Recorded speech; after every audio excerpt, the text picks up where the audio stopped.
Ready? Can you turn that music on? Great. Thank you. Good morning, everybody. Thank you for being here. Welcome to NATPE 2012. I guess this is the first panel in the Content First stream of panels. My name's Phil Gurin. I'm on the board of directors for NATPE, and we are delighted to have an all-star international panel here to discuss format wars. And the format business, as everybody knows, is it's part of the business that fuels a very large industry. From some notes that I have here, according to a report recently, there's an organization called FRAPA, which is a format organization. There were, from 2006 to 2008, there were about 445 formats that were being produced all around the world, generating production revenue of over $10 billion, and it's an important business. And so we're very lucky to have people here who spend their lives finding formats to help distribute and sell all over the world. Let me introduce our panel, if I may. I'll just start with right to my left here, because Mike, I can roll with this. Vasha Wallace, Senior Vice President, Format Acquisitions, FremantleMedia. I'm just going to go that way. We'll just do it. We'll just introduce everybody that way. Then we have Mike Beale, Director of International Formats from ITV Studios. Jens Richter, Managing Director of SevenOne International. Karoline Spodsberg, Managing Director of Banijay International. And Grant Ross, the Global Head of Acquisitions from the Endemol Group. So, guys, what we're going to do is we're going to talk about the format business. It is a very big business. I always like to say, I'm a format creator, and we make them. But we try to create the ideas, but if no one makes them, we don't make any money. And then if we make them, we make some fees. But the only way you really make money is if it's distributed. That's when you really make some money. And we need, as a format creator, we need people like these guys and their companies to sell these shows around the world. But we'll start very simply. Everybody talks about formats. What is a format? Anybody want to start? How would you define a format? Funny enough, because you gave us a little bit of a tip-off that might come up, which is, we thank you for that, because trying to define it otherwise. But according to the dictionary, I thought it was a good place to start. A format is an organization, style, plan, or type of something, and I think that does capture what a format is. We take programs that are produced around the world, we look at the organization of that idea, the type of it, the style of it, the content, and we put it into a package, which is what we sell as a format. I always think of a format as being a skeleton, if you like, a human skeleton. And the skeleton is what you sell around the world. And the skeleton is universal. Every country has bodies. It's also culturally neutral. And when you make the format in your country, what makes it culturally relevant is the kind of the fat on the bones as such, the skin. It's the host, the challenges, the questions, the tasks. It's all of those things that help make it relevant for your country. But the skeleton stays the same wherever you do it. I'm totally with Vasha. There needs to be a clear skeleton. The idea needs to be innovative. It needs to be something new to make it interesting for us. And that new, fresh idea needs to be able to travel globally, or at least multi-territorial. I mean, we know that, yes, Caroline, I'm sorry. But of course we can all agree also that the definition of a format is changing, and what today is defined as a format is maybe different from what we defined 10 years ago. And I think more than anything today, when we sell formats, we sell expertise, we sell time. Our buyers are buying time to get on air and to get it right from the beginning.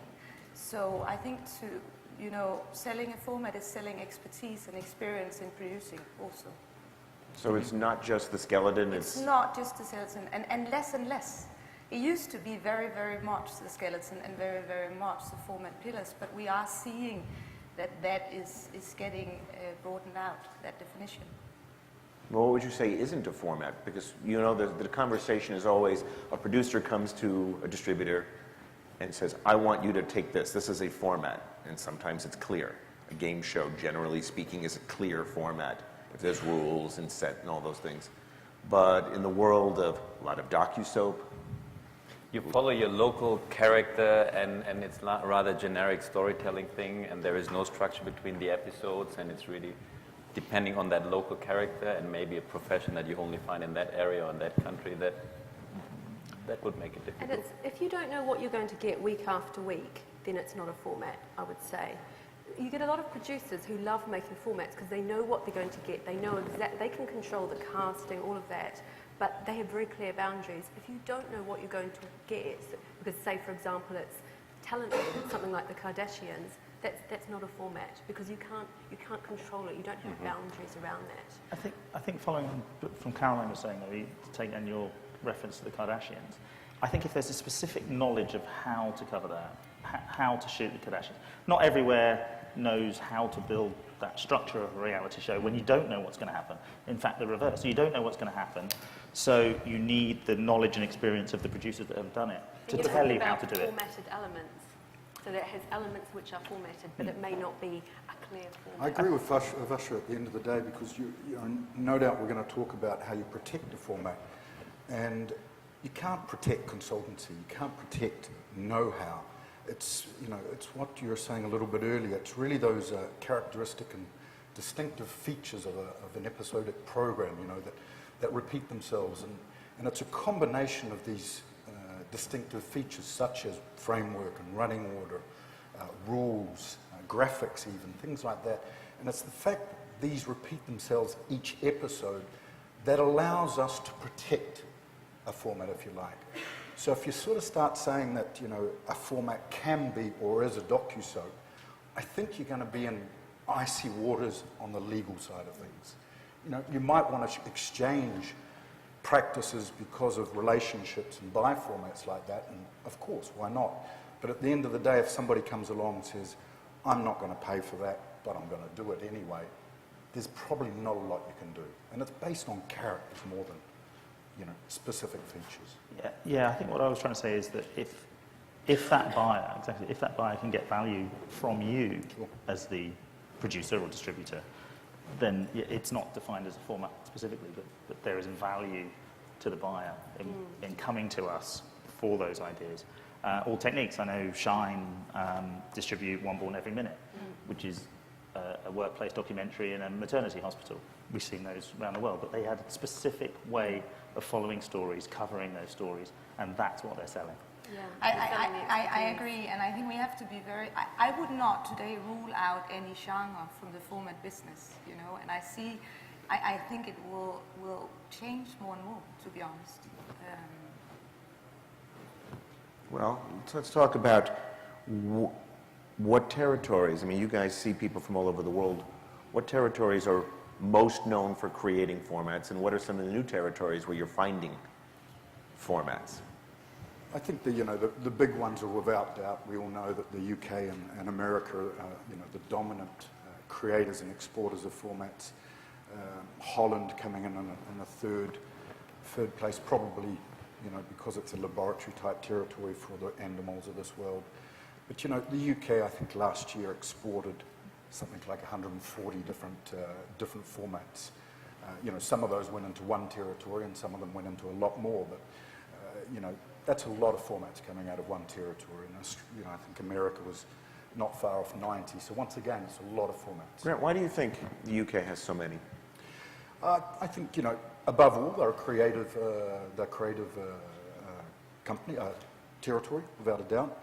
English is, of course, easy to export rather than Russian or Portuguese or whatever it may be.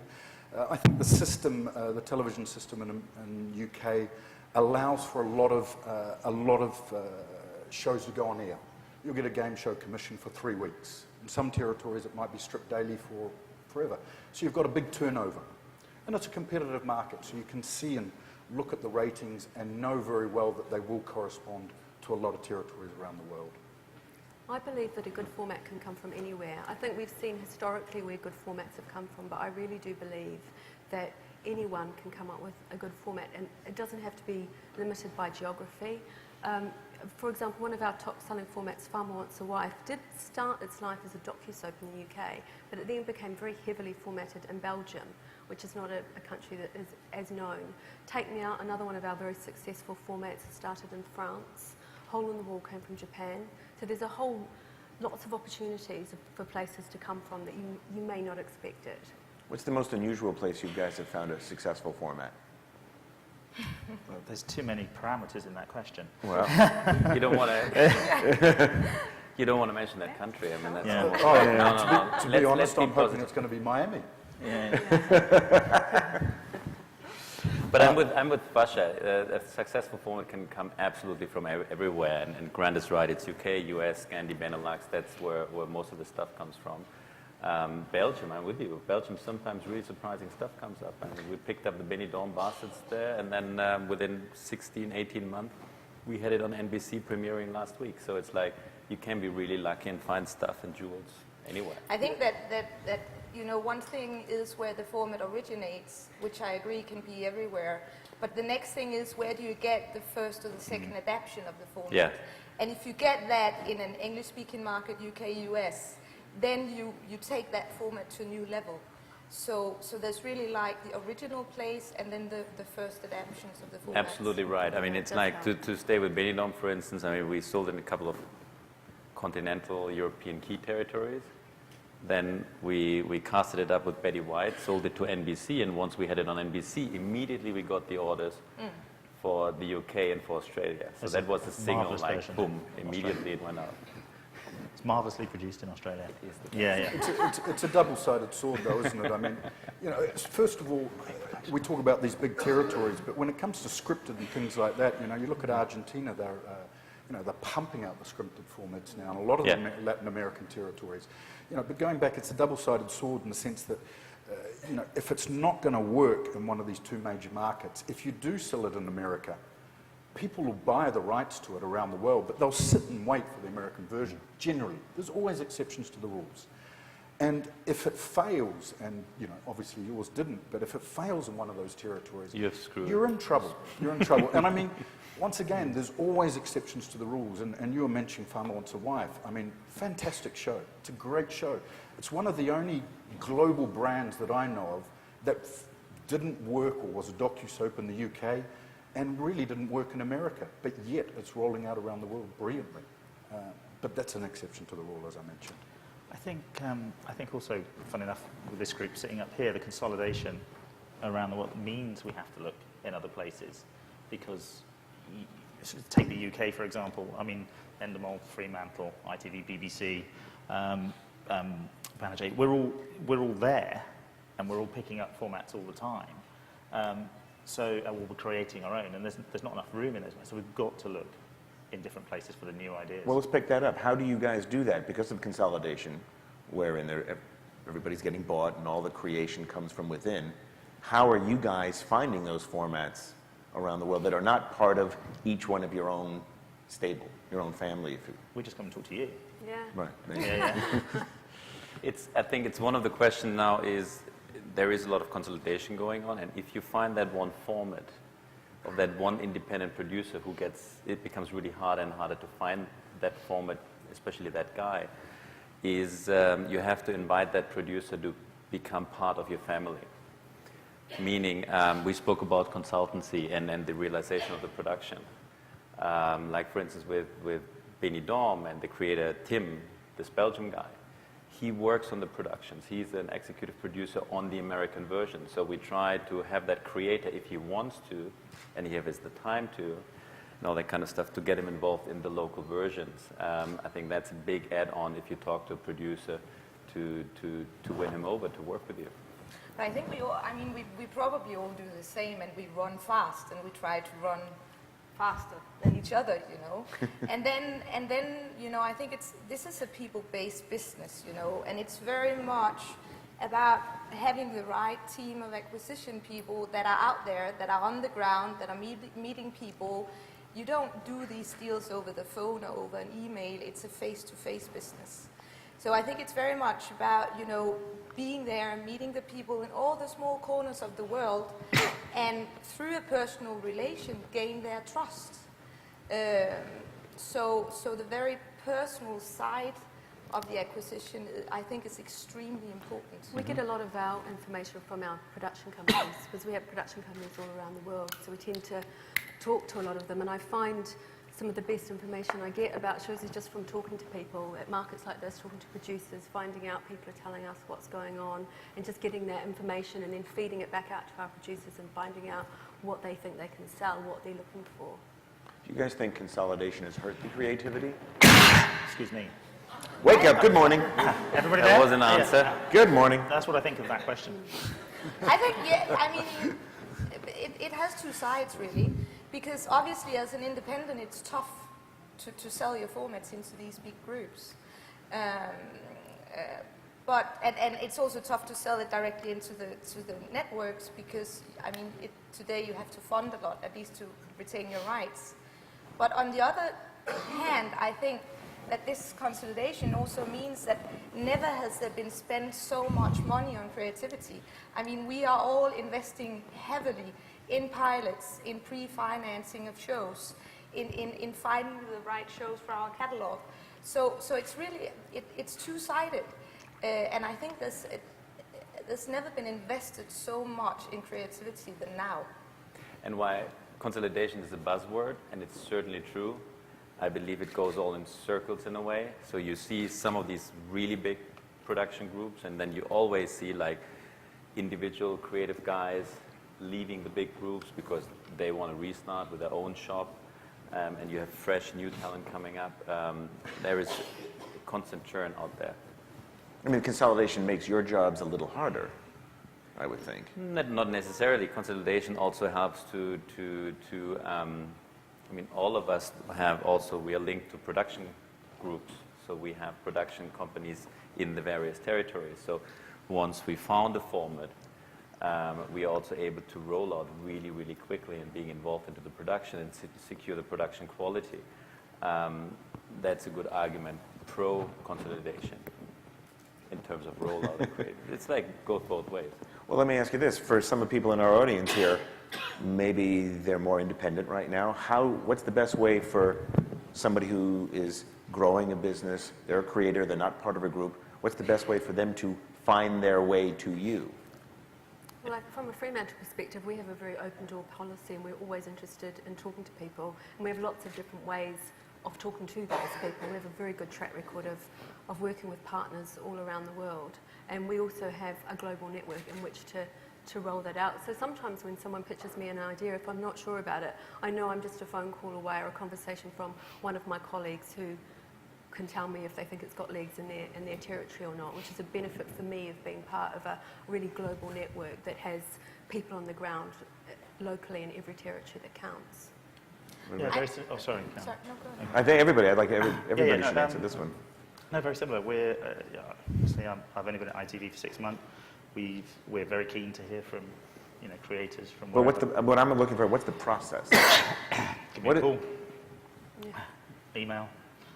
Don't send in your idea cold. Let's meet. As Karoline was saying earlier, it's a relationship business.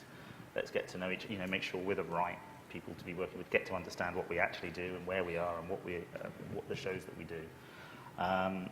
Because the hardest thing is actually balancing this huge investment in internal development that's constantly churning and actually making sure we don't suddenly acquire the same show from external. So there is a hard balance there to be had. Right. Yep. The process is different whether it's just an idea yet or it comes with a track record. So there is an independent producer who produced that show in the first market already and has a rating track record. If it comes with a rating track record, the process can be amazingly fast because you look at that tape, you look at that record, you look at that show, you analyze it, why did it work in that home territory, and that home territory could be anywhere in this world. And then you make up the ideas, could this travel, and if so, why? And then you go out to market right away, and you do this strategic market planning, you try to get that show sold in a relevant market to get to the next level. If it is just a paper idea, a paper format, obviously it's a little bit harder, and then we talk to the local production companies that we have ourselves in the territories and try to hook it up with one of those first. I think, to be honest, I think it's really easy to get in contact with all of us because we're so bloody afraid to miss out on anything. You can call us. So I mean, we will be very alert. But I think it's also, it's also about investing in your pitch. And when I say investing, it's not only about money. It's, you know, when you present your idea, it's also very much how much do you believe in it yourself? How much are you willing to invest yourself? Have you made a small taster tape or whatever when you come and pitch it? And then the process after, I think it's also, again, you know, depending on if we're starting from paper or we're starting from track. And if we're starting on paper, I think that the investment willingness is key, you know.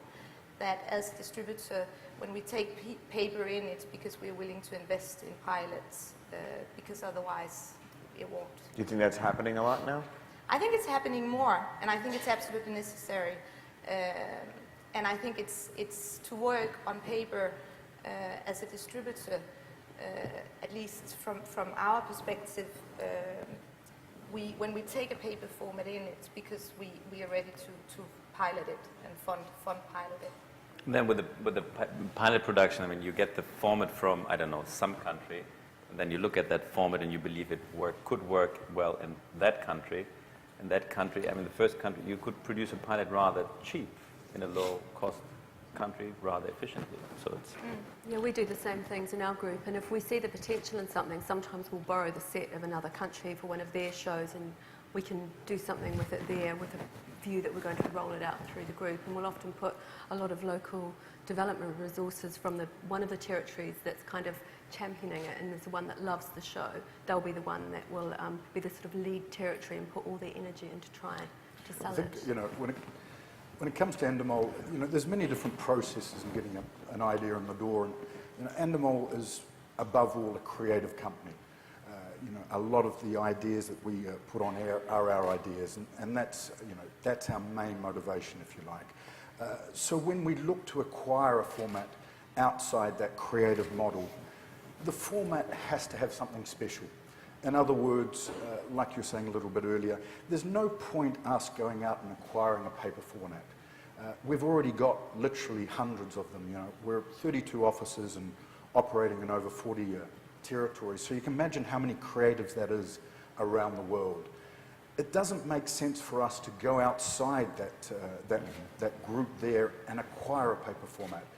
So people often ask me, you know, I'd love to present you a format. You know, first of all, you've got to reply, it's got to be a format. It's not an idea. You know, people present a lot of times just an idea, just not a format. But I'd encourage them to sort of go and see the local MD of the local office and have a chat with them, and perhaps there's something to be done on that level there. Otherwise, I guess on our sort of level, we're looking for that show, as you mentioned a little bit earlier, that show that's going to go to air, that's already piloted. If it's fortunate, it's on air. We've got a track record. But something that generally, and as much as it's horrible to say, it comes from a production partner that we know has the credibility to execute it. We know is good. That's going to make the chances of that format being a better show. And that show we all want. Well, let's talk about that then. Okay, so let's imagine that there's that one brand new show that somehow is not homegrown from each of your groups. It's some independent producer created pen, whatever that is. And it's going on air, and it's a show that you all think you can sell into your group. I'm just starting to see smiles here. Why? I know Karoline said it before, it's a personal business as well. But why should somebody go to you, or you, or you, or you, or you? You're all great companies, but you all do it slightly differently. Or maybe you do it slightly the same. What are we going to do with Penn? You all want it. It's commissioned on NBC, but it doesn't have a distributor attached. What happens now? Well, I think you've got to work with a company that you feel comfortable with and that it's championing your idea. I always say to people, what gives us the edge is that we are a large production company. We have offices everywhere it matters. Our people are there on the ground, pitching to their broadcasters. But I think the thing that really gives us the edge is also our FremantleMedia Enterprises, which is our sister division. So I'm production, and they're the enterprises side. And they have the most amazing ways of getting additional revenue from shows. I mean, they have this thing called a wheel of value. So you get something like The Price is Right, and they will look at that and they will say, what else can we do with it? So you can now go to Vegas and play The Price is Right live in Vegas. It's not just about mugs and t-shirts anymore, it's about whole clothing ranges. So it's about your ability to maximise as much as you can for the producer and for the broadcaster so that you're doing a fantastic job all around. Yeah, we'll do the same. Exactly the same, but more money. That was your pitch? That was it? She was pretty good. That I was like it. that. There's journalists, Mike, there's journalists here. Just wrote, same as I. It's No, great. seriously. No, I think it does. It will come down to the personal relationship and that idea. Does it fit with us? Does it fit in the catalogue? Does it? Is it crossing over anything else we're doing? Can we work with the individual producer? You know, because that's a tough, balance to keep going. Because in good times, okay, everybody's happy. Actually, in good times, not necessarily, because is the money flowing properly? You know, are they getting what they deserve? Do they never think they're getting what they deserve? All of those things. So it will ultimately boil down to the relationship. Can we get on? Can we have those conversations when we need to have them? Those tough things. And will pen fit in our pencil case? See what I've done there? Clever. Yeah. I think the relationship's the starting point, isn't it? But at the end of the day, it's going to be the deal that is going to decide whether they swing left or swing right. The deal, and as you were pointing out, Vasha, the possibility to maximise the revenue, and the speed in which you can do it as well. And I think one of our arguments, amongst many arguments, is the ability to roll out a format around the world pretty quickly. When you've got all these production outfits all over the world, and these guys are, generally the best producers or the second best producers in each territory, you can sort of say to these guys, well, look, we took a show like The Money Drop, a UK show, it's in 32 territories, produced in 32 territories in 20 months. It's a pretty good example of what we can do to your show. And so I think, there's logical arguments like that also allow to swing things. At the end of the day, it's business. Is that that's within your own group, though, isn't it? That's not a third party. No, that's not a third party, Yeah. but it allows it to do that. But I think we are all, offering a lot of the same things, and then we're also offering different things. And, at Banijay, if you look at this group, we're still the youngest player in the market, and probably have still the smallest catalog. So obviously part of what we offer is the fact that you don't disappear, neither as a company or as an IP right owner in a huge catalog with 300 pages and a group of 30 plus companies. So we are all offering different things. I think we have at Banijay right now a pretty unique position because we have the muscles and the size to get out there and be on the ground and make all the noise it takes today to roll out a format overnight.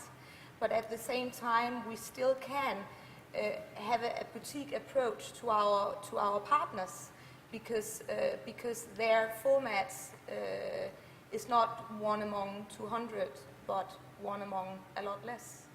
So at least for now, I think that's our edge, Yes. among others. Well, now we're in the competition of being the youngest on the block. That's fun. It's everything they said, and that was your pitch, no? It was. And then in addition, it is you have to invite the creative guy. I mean, I was smiling when you brought that up because there was one format where I think most of us were after. And you do have these situations where you hear about a show and you call that guy and you know that guy gets calls from other people as well. And then obviously you're in this, I want that thing and I want your baby because of. It's very much inviting that creative to become part of your sales process and part of your production process. Because these are formats, these are productions created by these very creative guys or ladies. They treat them as their babies. They're very sensitive when it's about that. So you have to make them part of the process. And the other thing is money. Sounds very simple, but there are producers out there, independent producers, who got awfully burned in the past by not being paid their licensor shares, even after successful rollouts of their formats. And there you also have to be straightforward with them. Cut the easiest deal possible, make it really transparent, and pay the money. And then the other thing, we said that earlier, be really fast. When you roll out a format, you have to be really, really fast because you are selling a property which in court you barely can protect. Well, before we get to some we get to questions, that point. there were two more quick questions I wanted to get to, but I think you just set it up, that last one. How do you protect a format in this world, especially where things move so quickly? Things are seen on YouTube, and people are knocking it off in different countries. What can you do to protect your format? Everybody don't have to answer. We'll just do this and one more question. I feel, from my perspective, I've been in this specific role for just over a decade, and generally I've found rip-offs don't work because rip-offs generally are a bad version of a good show. So they don't want to make it like the good show, so they make it slightly different, so it ends up being a bad imitation, and generally they don't work. The other thing I've found is broadcasters are becoming more savvy, and they want to be part of a successful format. So when we roll a format out, it comes with a Bible, the support that these guys have mentioned, and broadcasters want that. And they often want to be part of an international brand, so they want to be that version of Got Talent or The Price is Right, so that it's not just, it's got all of that addition to it. And I think that you're really seeing that now, that people want to be part of that whole format rollout process. I think, as you were saying, the format has to protect itself. You have to be the Tipex, the sellotape, the Hoover, the brand-defining version of that format. So Got Talent is what is a brand-defining format in that area. Come Dine With Me that we do, which is rolled out to a lot of territories. There have been a lot of dinner party shows, but that one keeps going. It's generally on daily everywhere, and is going for those hundreds of episodes. Are you guys? It goes back to what we were saying a little bit earlier. What is a format? What's not a format? And as we're saying, distinctive features. You cannot protect a format that's not a format, but you can protect a format which is, and you have to protect it. It's a brand. It's a global brand that brings in a lot of revenue for a company. So when you get people playing silly games in different territories and trying to rip these formats off, you have to go in there, and you have to go in there heavily.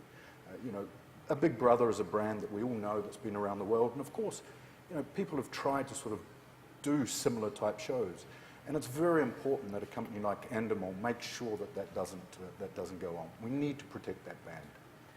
But I think, more than anything, how to protect your format is package it, and sell it. Sell it like hell, and sell it fast. Get it out there, get it on screen, and as a distributor, stay there.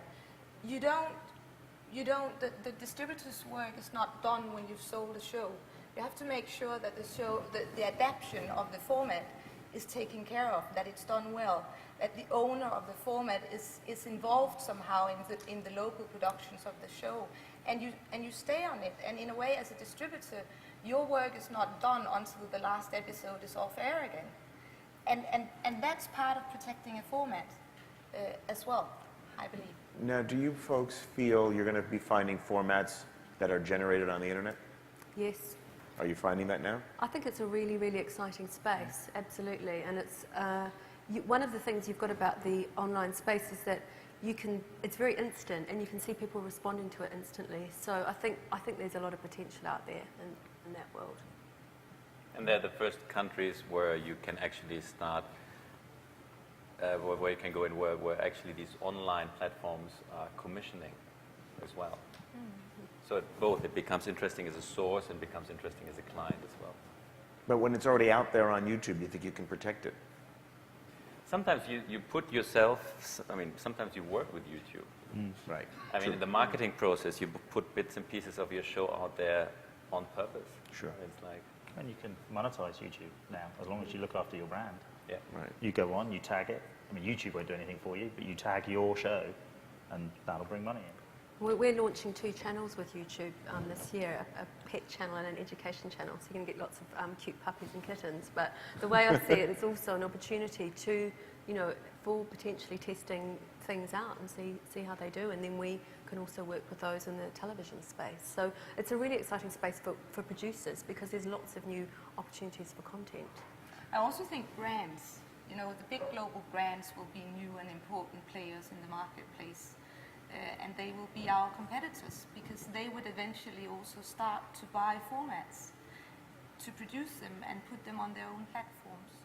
So I think the whole evolution around the big global brands stepping into this industry is also something very, very interesting. We have are there any questions? Anybody want to ask some questions? Is there somebody here who can walk around with a microphone? Great. We have about 9 minutes to go. Well, we'll start right here. Please. Good morning. Well, I guess this session makes my 40 hours transit worth it. I have a very specific question. Is it called a territory, a country, or a language as far as target audience is concerned? Because I will speak about my case, the Middle East. You have shows like Idol or It's Got Talent, or somebody would buy the rights and call it Arab's Got Talent or Arab Idol. And it covers about 14 countries, whereas like when I'm watching Idol, 99% of the music that's presented is either from Egypt or Lebanon or the Gulf countries, and Morocco or Algeria is completely out. So if I want to do Morocco Idol, I can't because somebody has purchased the rights for the Middle East. Or if I want to do Morocco's Got Talent, I also know. So, this is... So what's the question? The question is, how do you define the territory? Because when you sell it to a single entity that's doing it in classical Arabic or just in the other side, the Middle East side of the Arab world, it lets the North African audiences, it leaves it's All right. good potential for the So the anyone show. want to try? I think if you're, it does depend on the territory, but I know, for example, in Asia, sometimes we'll do a Pan-Asian version of something, and then sometimes we'll do a specific territory version of that, and it may be in a different language. So I think you've got to look at what makes sense for the show and what makes sense for those territories, and sometimes you may find what starts out as a Pan-Arabic version may end up, you then have an opportunity to do a specific Moroccan version, and then that may be more language specific, and I think you've seen examples of that happening with other formats. Somebody else? Hi. We can hear you. Hi, I'm Richa. I'm from Keshava Productions, and I produce content that inspires. I'm asking a question related to the formats, which is that, does having a new format make an idea more sellable? Or is it having a new idea, a new format, give an idea more sellability in the market out there? Depends on the idea. Sorry, that's a really bad answer. No, obviously, if it's a new format with a new idea in it, if I'm understanding the question correctly, then that's great. But if it's distinct and different and original, then a new format will sell. We're all going to be excited about it. But it's got to be more than an idea. Yeah. We don't buy ideas, so to speak. To what everybody's been saying here, it should be a fully fleshed out format. Yes? Hi, my name is Jolan Chakov, and I'm from Georgia State University, so I represent the academy. And it's really interesting to see that scholarship kind of lags behind in global media. And while formats are kind of the old, newest kid on the block, as they're getting more established, how do you see this business model as a new model of globalization? Do you see it as becoming more dominant? I mean, it's obviously getting more dominant, or as dominant as selling finished products. How do you see this continuing as a trend in the future? Do you think it really is a new mode of television globalization? I think the format business is definitely here to stay. I think that there's nothing, a true hit format can really turn around a broadcast or a network overnight and move market shares very, very fast. So I think that the business of moving, formats that can do that around the world is absolutely here to stay, because the need is here to stay. So I don't know if that answers your question, but also formats are so local. They are universal, but every country makes it their own. So in a way, it's counter to globalization, in that every country has their own formats, and then every country has the ability to come up and devise their own formats that they can sell back out. So I think it's a real flow of ideas. That's what I mean by counter. Yeah, exactly. It's more Yeah. decentralized. Yes, exactly. You have an opportunity for a whole new flow of ideas coming from other places. Someone else over here? Yes? Oh, right here, this lady down front. Is it on? Okay. Good morning. Good morning, everyone. My name is Maxine Toller, and I have a very different question, similar to what she's saying in terms of different format, new format. And I'm from the Caribbean, and I create Caribbean content. And looking around, we are, of course, the minority, and we're trying to break into the U.S. to have our own identity, Caribbean people, but not just African-American people, because we have different cultures and we want to share that with the world. Are you looking at contents that are different, that much different, or you'll say, no, I'm staying away from that? It can, we said that earlier, I think, it can come really from anywhere, that new show, that new idea. Now, you said something very interesting. You said something about your cultural background and that you want to give your format a specific flavor. That could be the tricky part. So we are all looking for the new stuff, wherever it comes from. If it's the flavor is too local, too specific to a certain culture, then we have to look at that great new show in a way like, could that be a hurdle if going with that show somewhere else? Having said that, if you're creating formats down in the Caribbean, I think I should come down there and spend some time. See what's going on. You know? When it's created here, it was. I have a pilot that is finished, and I have a sizzle reel. However, it has a lot of flavor that mixes with the U.S. culture. But we are here, living in America, living the American dream and the lifestyle. And part of what we wanted to do was go to the Caribbean and shoot, with some shoots here, bring it back. So, I'd like to talk to you guys whether or not you'd be interested in looking at what. If it's about the American dream, it will work internationally. Yeah, You're everywhere. fine. Somebody else had a question? Over here? Hi, yeah, my name's Zach Shake. I run the US office of a company called Attentional. We're a media consultancy.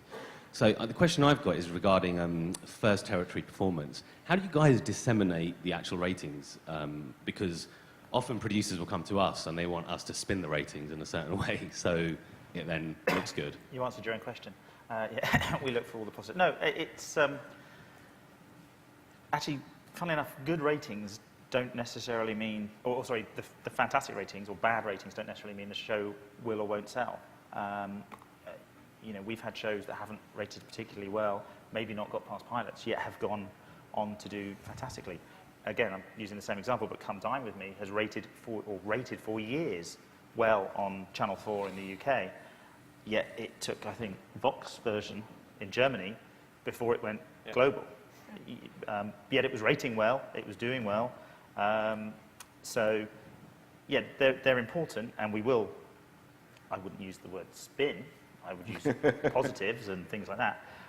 No shame in spin. Yeah, we will look for the positive in the Come ratings. Dine With Me started off well. I mean, it was a slow burner in the UK, but it started off well, and it's grown and grown and grown, and it's had lots and lots of episodes. And I believe that's why other territories bought into it. I mean, we have a research department who won't ever let me do anything, and they're very proper the way they look at their ratings. And we send those out. But I mean, I believe that the reason why other countries buy a show is because they're buying that track record and those ratings. A broadcaster is effectively paying a format fee as insurance for success, because that show's going to work in their country. And if it works well in one country, it's got a very good chance of working well in another. Not always, but most of the time. I think that's true. You would argue, in terms of ratings, I mean, what's very clear nowadays is commissioners and broadcasters, they won't go out on a limb as they did 10 years ago, 15 years ago. Their heads are on the block. If they can get a show that they know has worked somewhere else, it's going to be easier to sell internally. It's less risk for them. They can always turn around and sort of say, well, hang on, it worked there, and there, so I wasn't really taking that big a risk. So ratings are, of course, pretty important in that aspect. And on that, I'm going to have to wrap it up, unfortunately. We're going to try and get out of here on time. We're almost done. We want to thank our panel. I want to say this before we give them a nice round of applause. They all come from different places. All their companies do similar and yet different things. The big takeaway here is no matter what they do, get to know them. That's what we buy them a drink. Buy them a drink, get to know them, Invite them to the Caribbean. stay in touch with them, and get your show done quickly as a way to protect it. Thank you very much, everybody. Thank you, panel.